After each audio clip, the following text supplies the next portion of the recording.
मियाँ बीवी गुस्से के वक्त एक दूसरे को फौरी जवाब देने की बजाय खामोशी इख्तियार करें।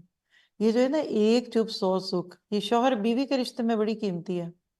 क्योंकि में गुस्सा हो और जुबान तेज हो तो कई दफा लेने के देने पड़ जाते हैं। फिर मौलवियों को ढूंढते हैं कि मैंने बेगम को गुस्से में कह दिया तलाक, अब क्या करूं।